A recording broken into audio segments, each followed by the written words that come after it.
சின்ன தாத்தாவை பற்றிய என் நினைவுகள் சிறு வயதிலிருந்தே அழகான படிமங்களாக சேர்ந்திருந்தது. நான் என் அண்ணா, பக்கத்து வீடுகளில் இருந்த எங்கள் நண்பர்கள் என அனைவரும் அவரை ஒரு அழகான கதை சொல்லியாகவே அறிந்திருந்தோம் என்று தான் சொல்ல வேண்டும். விசாலமான முற்றத்தை கொண்ட மர வேலைப்பாடுகள் நிறைந்த காரை வீடு எங்களுடையது. வீட்டின் தரைகள் பெரும்பாலும் சிமெண்டால் பூசி, சில இடங்கள் மாட்டு சாணம் கலந்த களிமண் பயன்படுத்தி மெழுகப்பட்டிருக்கும். காற்றோட்டமான திறந்த வெளி வராண்டாவில் தூங்குவதுதான் எங்கள் வழக்கம். சின்ன தாத்தாவை தவிர வீட்டில் யாருக்கும் தனி அறைகள் கிடையாது என்று தான் சொல்ல வேண்டும்.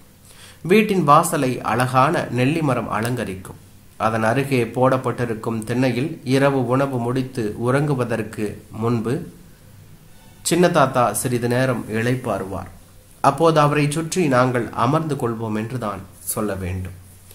எதை பற்றி கேட்டாலும் சிறிது கூட தயக்கமின்றி சளைக்காமல் பதில் சொல்வார். ஒருமுறை வானில் பறந்து கொண்டிருந்த ராக்கெட்டை காட்டி, தாத்தா இதெல்லாம் எப்படி செய்யறாங்க என்றேன்.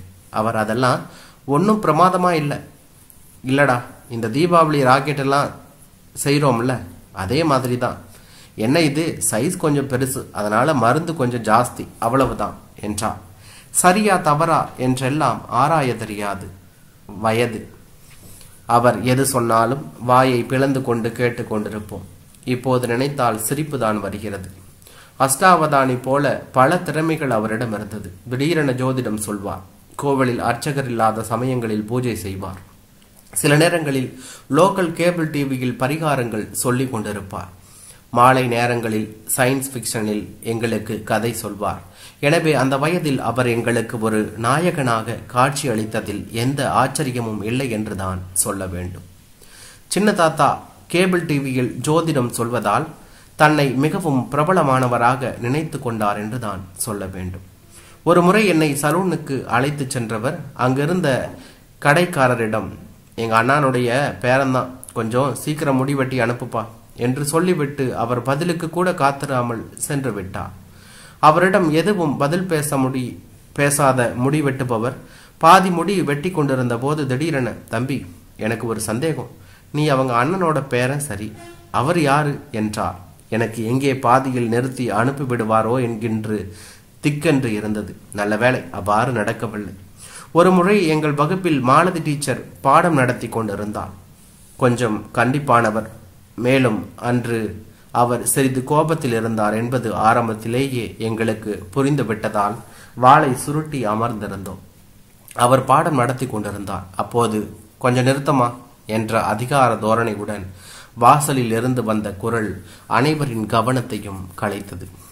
பையன் சாப்பாட்டு கூடைய மறந்துட்டாமா, இது கூடவா சொல்லித்தரதில்ல, கொஞ்சம் பாடத்தோட சேர்ந்து ஒழுக்கத்தையும் சொல்லிக் கொடுமா என்று டீச்சரை கடிந்து கொண்டவர் நேராக என்னிடம் கூடையை தந்துவிட்டு விடுவிடுவென சென்று விட்டார் என்றுதான் சொல்ல வேண்டும்.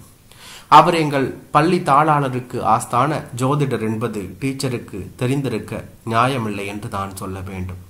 சாதாரணமாகவே மிகுந்த கண்டிப்பானவர். அன்று கொஞ்சம் கோபத்தில் வேறு இருந்தார் என்றால் எனக்கு என்ன நேர்ந்திருக்கும் என்பதை விவரிக்க வேண்டுமா என்ன? அதற்கு பிறகு தொடர்ந்து மாலதி டீச்சரை எங்கு பார்த்தாலும் லேசாக உதறல் எடுக்கும். அவர் நாங்கள் வசித்து வந்த தெருவுக்கு 3வது தெருவில் வசித்து வந்ததால் அந்த பக்கம் போவதை கொஞ்ச நாட்கள் தவிர்த்து வந்தேன் என்றுதான் சொல்ல வேண்டும்.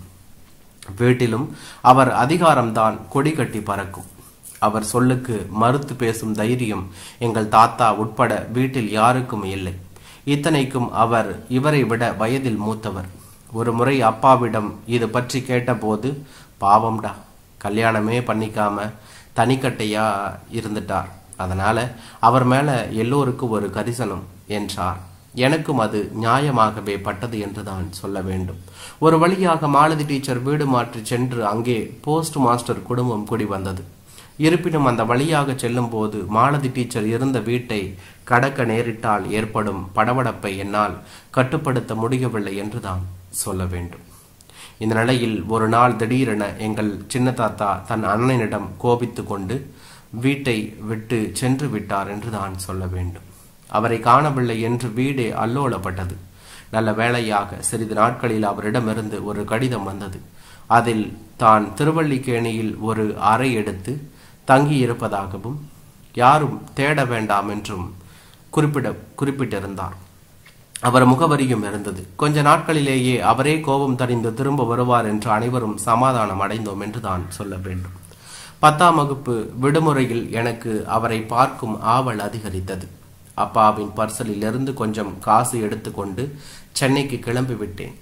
திருவல்லிக்கேணியில் அவரை கண்டபோது மிகுந்த கோபமடைந்தார். பின்பு ஒரு வழியாக சமாதானமானவர், என் மேல உனக்கு அவ்வளவு பிரியமா என்று வாஞ்சியுடன் என்னை பிடித்து கொண்டார். அன்று காலை அழகாக உடையணிந்து மிக நேர்த்தியாக தன்னை அலங்காரம் செய்து கொண்டவர், கல்யாண சாப்பாடு சாப்பிடலாமா வா என்று என்னையும் அழைத்து கொண்டு அருகில் இருந்த ஒரு சத்திரத்துக்கு சென்றார். எனக்கு அந்த சத்திரத்தில் இருந்த யாருடைய முகமும் பரிச்சயமானதாக இல்லை. நேராக டைனிங் டேபிளுக்கு சென்றவர் வழக்கமான அதிகார தோரணையில் அங்கிருந்தவர்களை விரட்டினார். அவர்களும் பவ்யமாக அவருக்கு பரிமாறினார்கள். காசு இல்லாத சமயங்களில் இது போல செய்கிறார் என்று நினைத்து கொண்டேன். கொஞ்சம் அவமானமாக இருந்தது. அவரிடம் இதை பற்றி விவாதிக்கவும் மனமில்லை என்று தான் சொல்ல வேண்டும். அடுத்த நாள் காலை அவரே ரயில் நிலையம் வந்து என்னை அனுப்பி வைத்தார். தாத்தா, நீங்களும் எங்க கூட வந்துடுங்க என்றேன். அவர், உனக்கு தான் விலாசம் தெரியுமே, வேணும்போது நீ தான் வந்து என்னை பாரேன் என்றார். பின்பு தாத்தாவின் மரணம், அண்ணாவின் திருமணம் என எந்த நல்லது கெட்டதிலும் அவர் பங்கேற்கவில்லை. 1-2 முறை நான் மட்டும் அவரை பார்க்க சென்றிருந்தேன் என்று தான் சொல்ல வேண்டும். என் படிப்பெல்லாம் முடிந்து நல்ல இடத்தில் கை நிறைய சம்பளத்தில் வேலையும் கிடைத்தது. வீட்டில் எனக்கு பெண் பார்க்க முடிவு செய்தார்கள். அப்பொழுது சின்ன தாத்தாவை பார்க்க சென்னை சென்றிருந்தேன் என்று தான் சொல்ல வேண்டும். என்னை பார்த்ததும் உற்சாகத்துடன் வரவேற்றவர் நீண்ட நேரம் என்னுடன் பேசி கொண்டிருந்தார். பின்புதான் நான் கோபித்து கொண்டு வந்திருப்பதை அறிந்து, ஆமா, காசு கூட இல்லாம கிளம்பிட்டேன்ற, ஒருவேளை நான் இங்க இல்லாம வீடு மாறி இருந்தா என்ன செய்வ என்றார். என்ன செய்யறது, உன்ன மாதிரி நானும் ஏதாவது கல்யாணத்துல போய் ஓசியில சாப்பிட வேண்டியதுதான் என்று சொன்னேன் என்று தான் சொல்ல வேண்டும். ஓசி சாப்பாடா, எப்ப என்றார் அப்பாவியாக. நான் 10th முடிச்சுட்டு ஒரு முறை வந்தேன்ல அப்ப என்று சொன்னேன். அடப்பாவி, அப்ப மெட்ராஸ் வந்த புதுசுல 2-3 சமையல் கான்ட்ராக்டர்கிட்ட வேலை ஏதாவது வேணும்னு சொல்லி வச்சிருந்தேன். அவங்க எல்லாம் பந்தி பரிமாறுறதுக்கு முன்னாடி உப்பு புளி இல்லா சரியா இருக்கான்னு என்னை சாப்பிட்டு பார்க்க சொன்னாங்க. அதை நீ தப்பா எடுத்துக்கிட்டியா? சரி விடு. ஆமா, திடீர்னு இப்படி கோவிச்சுக்கிட்டு வந்துட்டேன்றியே, உனக்கு யார் மேல என்ன கோபம் என்று நேரடியாக விஷயத்துக்கு வந்தான். வீட்டில் எனக்கு பெண் பார்த்து கொண்டிருப்பதையும் அதில் எனக்கு விருப்பமில்லை என்று கூறினேன். அதை கேட்டு நீண்ட நேர மௌனமாக இருந்தவர், லவ்வா என்றார்.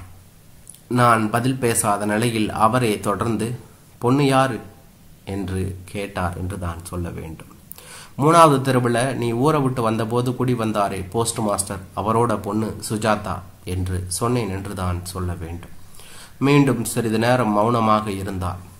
கைகள் லேசாக உதறி கொண்டிருந்தன. வாய் அவரை அறியாமல் ஏதோ முணுமுணுத்தது. பின்பு அவரே தொடர்ந்து, நமக்கும் அவங்களுக்கும் முதல்ல இருந்தே ஆகாதேடா என்று சொன்னார் என்று தான் சொல்ல வேண்டும். எனக்கு அதெல்லாம் தெரியாது என்று முகத்தை திருப்பிக் கொண்டேன். சிறிது நேர மௌனம் நிலவியது என்று தான் சொல்ல வேண்டும். சரி போகட்டும், அந்த பொண்ணு சுஜாதாவுக்கு இதுல விருப்பமா என்று கேட்டார். 2-3 தடவை பேசியிருக்கேன். அவளுக்கு என்ன பிடிக்கும்னு தான் நினைக்கிறேன். மற்றபடி எனக்கு எதுவும் தெரியாது. யாருக்கிட்ட சொல்றதுக்கும் எனக்கு பயமா இருக்கு என்று சொன்னேன் என்று தான் சொல்ல வேண்டும். நீண்ட நேரம் மௌனமாக இருந்தார். ஏதோ ஒரு முடிவுக்கு வந்தவராக என்னிடம், அந்த கேலண்டர்ல வர்ற திங்கட்கிழமை சோமவார பிரதோஷமானு பாரு என்று சொன்னார். அப்படின்னா என்று நானும் சொன்னேன். இது கூட தெரியாதா என்று தள்ளாடியவாறே மெல்ல எழுந்து ஜன்னலில் மாட்டியிருந்த கேலண்டரை வெளிச்சத்தில் பார்த்து உறுதி செய்து கொண்டவர், நீ புறப்பட்டு ஊருக்கு போ, வீட்டில் சனிக்கிழமை நான் வர்றேன்னு சொல்லு, என் ரூமை ரெடி பண்ணி வைக்க சொல்லு என்று வழக்கம் போல ரயில் நிலையம் வரை வந்து என்னை வழி அனுப்பி வைத்தார் என்று தான் சொல்ல வேண்டும்.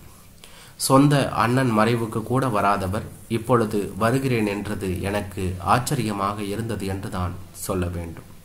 சனிக்கிழமை மாலை ஆட்டோ ரிக்ஷாவில் வந்து இறங்கினார். அன்றைக்கு முழுவதும் அக்கம் பக்கத்தில் இருந்தவர்கள் அவரை பார்க்க வந்திருந்தார்கள். ஞாயிறன்றும் இது தொடர்ந்தது.